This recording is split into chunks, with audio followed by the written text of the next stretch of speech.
Bradley Wiggins, Team Sky member, and I am one of 26 Team Sky riders.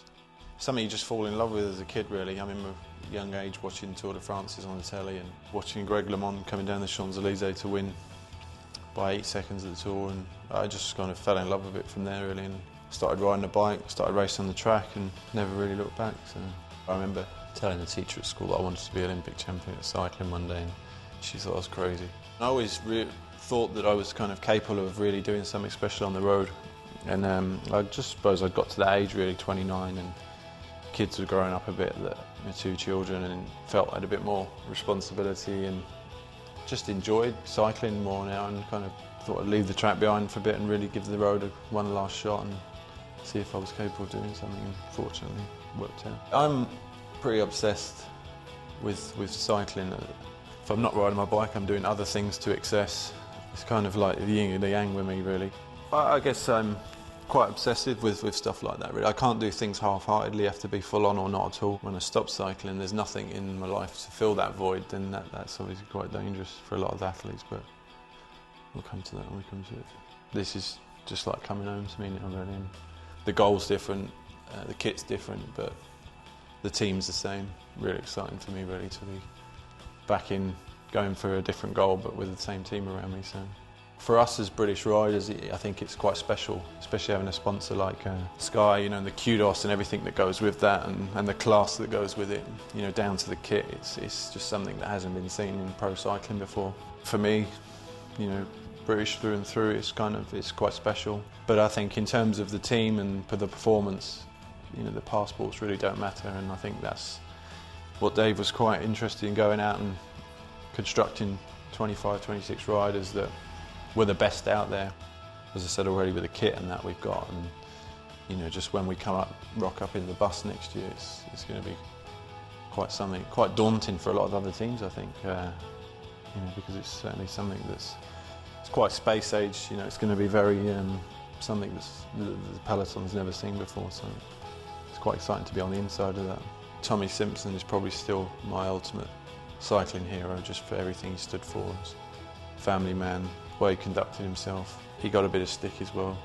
I do realise what I achieved last year, you know, and I have great respect for that, and it's made me hungry to go back and do even better, really. And yeah, it's a bit like kids, you know, footballers. I mean, I've seen David Beckham talk of his pride of walking up the steps at Wembley to pick the FA Cup up with Man United, and players like that, Frank Lampard and that, watching their father play with Bobby Moore and that. And Tom Simpson, to me, is like the Bobby Moore of cycling. You know, he's kind of that generation, and he took it to another level for British riders. And it's just, yeah, I kind of have a huge sort of knowledge of the history of the sport and respect for it, yeah. You know, every rider feels the same pain, whether you're winning something like the Von Tour, finish last on the stage. It's just some riders go up faster than others. But the pain's the same from the first rider to the last. And, you know, without the likes of whoever finished last in this year's Tour, there wouldn't be Lance Armstrongs or Alberto Contador. So someone's got to win, someone's got to finish last. So it's, I think there's that mutual respect through the pen. Not with everyone, but there's a sort of quite a mutual respect between everyone. I think prime examples like Usain Bolt, the way he goes about his business and smiling on the line before he gets down in the blocks, you know.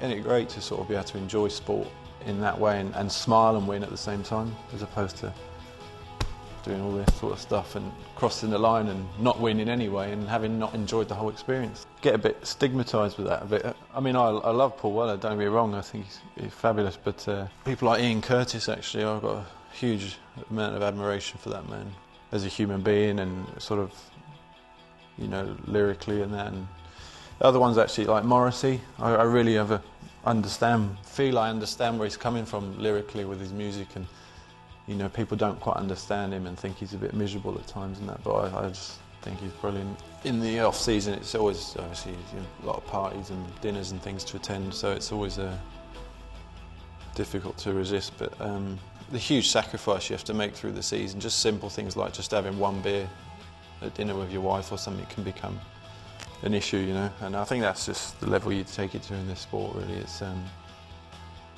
you know, how far are you willing to go, really, and that's where the obsession comes in, really, and the obsessive, because you're only kidding yourself if you kind of allow yourself to to justify yourself that all these little things are okay and it'll be all right. And that, for me, it's kind of like the all or nothing. You know, if it is all, then it is all, and you're not going to do this for the rest of your life. So there's always a time of year to do it, or a period of your life you can do it.